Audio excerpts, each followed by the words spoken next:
오늘 인터뷰, 어제 인터뷰에 걸쳐서 가장 많이 언급했던 주제 중에 하나가 또 선호투표제였는데 지금 속보가 들어왔습니다. 민주당 최고위원회에서 선호투표제는 도입키로 했습니다. 청년 최고위원 도입은 부결이 됐는데요. 모르겠습니다. 하나는 받고 하나는 부결을 한 그런 상황이 됐습니다. 이 선호투표제와 관련돼서 선호투표제 도입하기로 했는데 이거 좀 어떻게 보시나요? 뭐 제가 질문지에 없었기 때문에 좀 갑작스럽긴 한데 또 이야기가 계속 오가고 있었기 때문에 좀 말씀이 좀 필요한 것 같습니다. 반대할 명분이 없었죠. 예. 사실 당규는 고치면 되잖아요. 예. 그렇죠. 최고위원회에서 의결하고 당무위로 넘기면 되는 거예요. 근데 그거를 안 하겠다고 하는 뭐 건덕지가 없잖아요. 그리고 선호투표라고 하는 게 사실상 시간과 돈과 노력을 엄청나게 단축시키는 하나의 그 가성비가 아주 좋은 결선투표 절차라는 거죠. 예. 결선투표의 하나로서 선호투표를 얘기할 수 있는 건데 그걸 이제 결선투표라고 하는 문구만 가지고 딱 잡고 이건 결선투표가 아니다라고 얘기하는 게 누구한테 먹히겠어요, 그게 사실. 그러니까 저건 안 받아들일 수가 없는 거고 결국에는 이제 이렇게 가는 거죠. 청년 최고위원은 사실상 좀 무리한 구석이 있긴 했어요. 급하게 좀 사전에 충분한 논의가 안 된 상태에서 갑자기 도입했을 때의 여러 가지 부작용들도 최고위원 자릿수 하나가 줄어들어 보이기 때문에 기존의 출마자들 사이에 출마를 희망하는 그렇죠. 사람들 사이에서 이해관계를 조정하는 게 쉽지가 않거든요. 그런 점에서 선호투표제 어떻게 저는 근데 사실은 선호투표제하고 청년 최고위원 방금 이세영 의원 설명한 것에 이제 다 동의하는데요. 앞으로 선호투표제 말고 청년 최고위원도 도입을 했으면 좋겠다는 생각은 듭니다.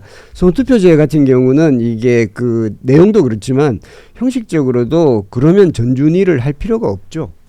전준이라는 거는 전당대회를 할 때 준비위원회를 해서 거기서 룰도 정하고 그리고 한 20여 명 정도가 모여서 그렇게 하는 거거든요. 예. 그 전준위를 정하면 최고위가 이제 주로 이제 의결을 하는데 최고위에서 웬만하면 다 이제 통과를 시키죠. 관례적으로는 다 그래요. 관례적으로 그렇게 하죠. 근데 만약에 최고위가 모든 결정을 하려면 굳이 전준위를 하지 말고 최고위에서 의결을 하면 되는 거죠. 근데 전준위를 한 걸 가지고 이렇게까지 하는 것 자체도 좀 이상하고요. 그리고 선호투표제 이미 도입을 한 거거든요. 그리고 선호투표제를 하면 다만 이건 있습니다. 선호투표제를 하면 정청래 후보한테 조금 더 불리할 수 있을 것 같습니다. 현재 구도에서는 그거는 사실인 것 같고요.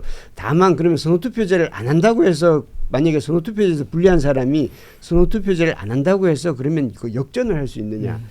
뭐 이건 있겠죠. 그러면 그 이후에 결선 투표제까지 가는 그 짧은 기간 동안에 한 번의 기회는 더 주어진다 이런 건가요? 조금 더 기회를 정치력을 발휘해가지고 막 그런 대신에 갈등은 더욱 더 심해지는 거죠. 또 뭐 이런저런 막 합종 연행 그런 거를 기대해 볼 수 있는데 그리고 그걸 위해서 당이 받는 그 피해가 너무 클 것 같고요. 그래서 앞으로 저렇게 맞는 것 같고 청년 최고위원은 사실은 청년들한테 한 자리를 내어주는 게 만약에 2030을 그렇게 이야기한다면 그것이 사실 바람직하죠. 바람직한데 그렇게 됐을 경우에는 지금 현재 최고위원이 모두 9명인데 당대표를 포함해서 9명인데 청년 최고위원을 한 자리를 떼주고 지금 그것으로 이제 좀 그 전청래 대표한테 좀 반대를 하고 이거 비판을 많이 하고 있는 그 정민철 후보가 될 가능성이 높다는 것 때문에 지금 아마 반대하는 것 그거 있는 것 같아요. 내부적으로 그런 이야기가 있다고 또 하나는 합니다. 이제 기존의 최고위원을 준비하던 사람들의 자리를 하나 뺏는 문제.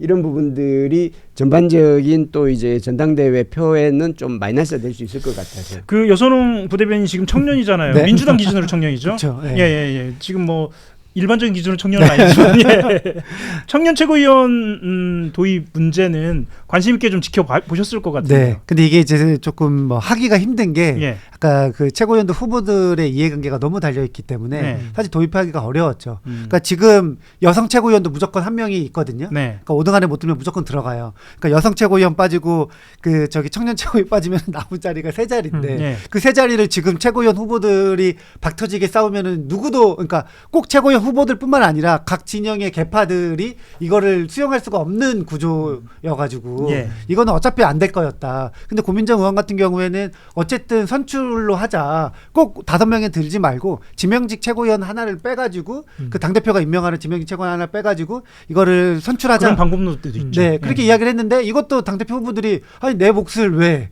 두 개나 하면은 사실은 지금 이번에도 지금 정청래 쪽 최고위원들이 훨씬 더 많잖아요. 그런 걸 보고 당이 조금 안정적으로 굴러가려고 하면은 좀 당 대표 측의 인사들이 조금 많아야 되니까 그런 측면에서도 그것도 그 후보군 당 대표 후보군들끼리도 합의도 안 되는 문제였기 때문에 원래 조금 성사되기가 어려웠다. 자, 그런데 사실은 지금 당 입장에서 말씀을 하셨잖아요. 네. 이게 전당대회 룰과 관련돼서 방금 말씀하신 그대로 뭐 여선웅 부대변인이 그렇다는 네. 게 아니라 그대로 말씀을 들어보자면 계파 이해관계와 관련된 문제거든요.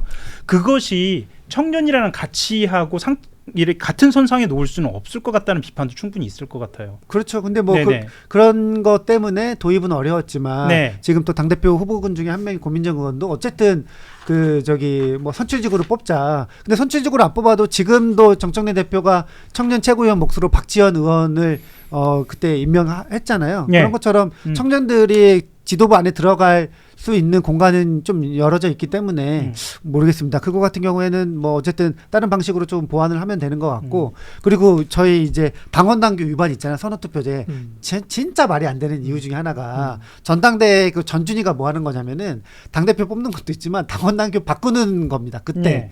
근데 룰을 바꾸는 거니까요. 룰 바꾸는 네. 거. 그러니까 당원도 바꾸거든요. 전당대회 때. 근데 이 당규 하나 못 바꿔가지고 이게 위반이다. 사실 그건 말이 안 되는 도입하지 말자고 주장하는 것 자체가 사실 말이 안 되고 이미 선거투표제에 있고 이런 이야기가 사실 언론에 많이 등장하지는 않았습니다. 네. 어제 오늘 이야기된 이야기 중에 하나만 더 짚어보고 다음 이슈로 넘어갈 텐데요. 합당 이슈 하나만 짚고 넘어가겠습니다. 인터뷰에서 거듭 정청래 대표가 이야기하는 것이 합당에 대한 후회거든요. 자, 합당 이슈가 물론 여기서 말씀드린 합당은 조국혁신당입니다.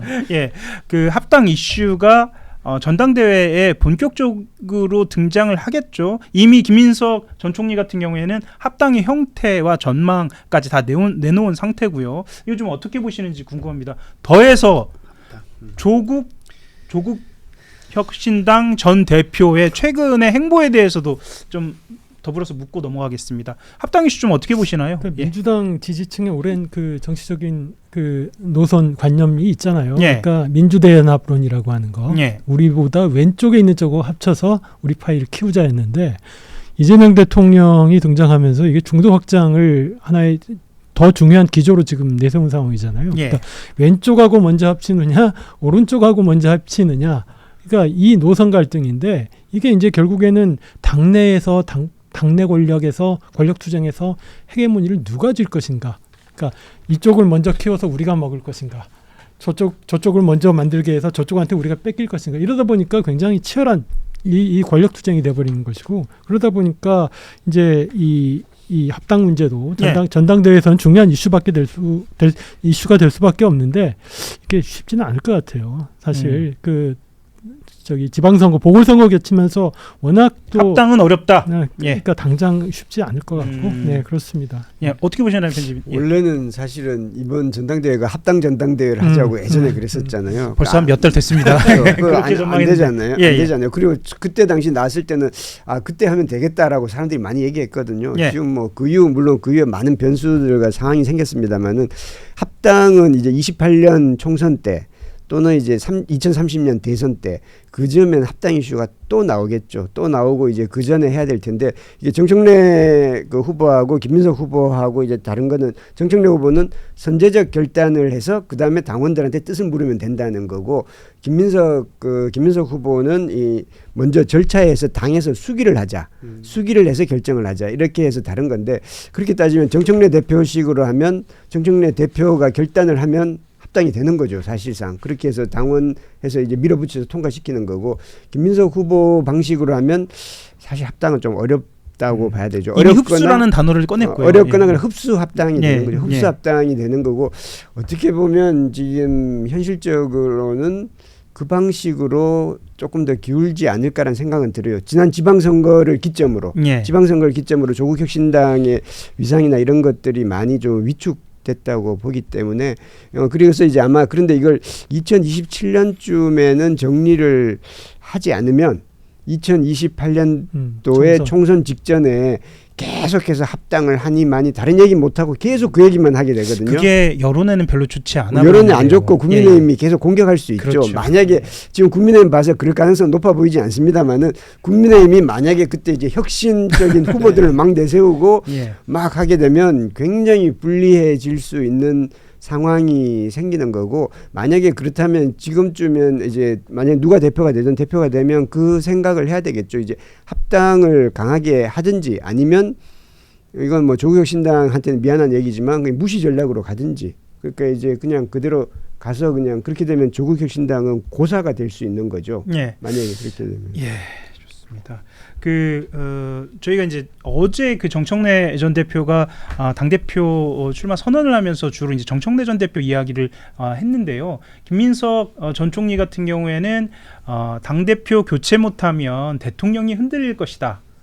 총선 승리할 리더십이 필요하다라고 하면서 이재명 대통령과의 싱크로율을 높이는 전략을 계속 구사를 하고 있고, 송영길 의원 같은 경우에는 발언의 수위가 굉장합니다. 뭐냐면 정청래 얼굴로는 총선을 이길 수 없다. 딸 아들도 안 찍는다.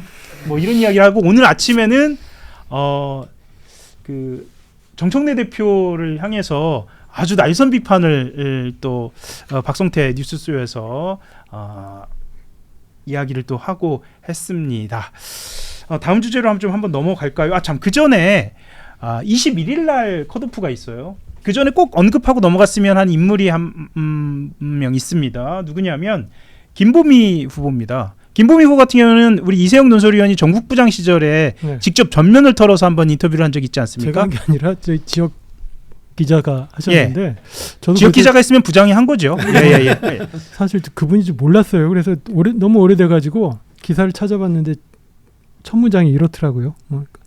야심가 청년 정치인의 조급함이 부른 역풍일까? 젊고 잘난 여성 정치인을 두고 못 보는 늙은 남성 카르텔의 목리일까? 예. 그러니까 그 당시에 이분이 전국 최연소 아마 그 기초의회 의장이었어요. 예. 근데 자기 당 소속 의원들한테 뭐 사실상 내쫓기고 예. 뭐 형사고발을 당하고 이런 상황이었어요. 근데 딱 보니까 이분이 그 구의장 되자마자 뭐 업무 추진비 이런 거 막 공개하고 밀어붙이고 대대적인 하니까, 혁신이 있었죠, 군에서. 예. 그러니까 같은 당의 그 군의원들이 엄청 반발한 거예요. 그래서 예. 막 이상한 꼬투리 잡아서 제명해 버리기도 하고 예. 뭐 저기 형사고발도 해버리고 하니까 그때 이제 만나서 인터뷰를 했던 건데, 이분이 참 그 강단이 있고 자기 소신이 뚜렷한 분 같아요. 예. 그래서 당시 팀장이 저였죠. 그랬죠. 예. 그렇죠. 네네네. 예. 그래서 당 대표에 나온 거는 뭐 대표가 되려는 생각은 없을 거예요. 예. 그래도 이분이 야심이 좀 있는 것 같아요. 예. 야심이 있어서 체급을 좀 높여서 군수나 국회의원이나 뭐 이런 거에 아마 저는 도전하시려고 하는 게 아닌가. 이런 강단 있는 싶더라고요. 사람들이 뭐 물론 이제 지역에서도 주력해야겠지만 중앙 정치에 등장해서 정청래 대표 면전에서 화염병과 짱돌을 들고 싸우시던 분들이 아직도 민주당의 주축이다. 뭐 이렇게 이야기를 하면서 민주당은 오무다. 뭐 공정, 민주, 세대교체, 청년, 미래 없다. 이렇게 이야기 당당하게 할 수 있는 사람들이 진작에 필요했다. 이런 생각이 드시는데 여선은 부대변인도 이런 이야기 좀 당당하게 하실 수 있는 분 아닙니까? 옛날에 했죠. 지금 좀 더 이제 젊어야지. 네. 기득권이 됐어요 지금. 근데 어쨌든 저는 이번 전당대회에서 네. 이 또 김보미 그 후보님이 뭐 이런 얘기를 하니까 오히려 또 세대가 김보미 의원님이 30대잖아요. 그러니까 약간 뭐 청년 세대들한테 조금 소구를 할 수 있는 것 같아요. 계속 민주당이 막 뭐 586, 686들의 뭐 놀이터가 아니라 이 젊은 사람들 나와가지고 바꾸자고 계속 주장을 하는구나. 뭐 비록 안 될지라도 이런 목소리 너무 건강한 두고 목소리죠. 봐야 합니다. 너무 네. 안 된다고 하시면 안 됩니다. 컷오프가 있기 때문에. 예, 21일에야 컷오프가 있습니다. 근데 전 예. 기분 뭐 여담인데 예. 화염병과 짱돌을 들던 뭐 586들이 아직도 당의 주축이다라고 해서 86세대를 아주 저격을 했는데 네. 그 목소리하고 이렇게 그걸 들어보면 네. 야, 이분이 좀 일찍 태어나서 80년대 80년대 있었으면 투쟁의 선봉에서 지금 선봉입니다. 예, 지금 선봉이고요. 이세영 논설위원 지금 가야 할 시간이 됐다 그러셔서 인사드리고 마무리. 네, 다음 주에 뵙겠습니다. 예.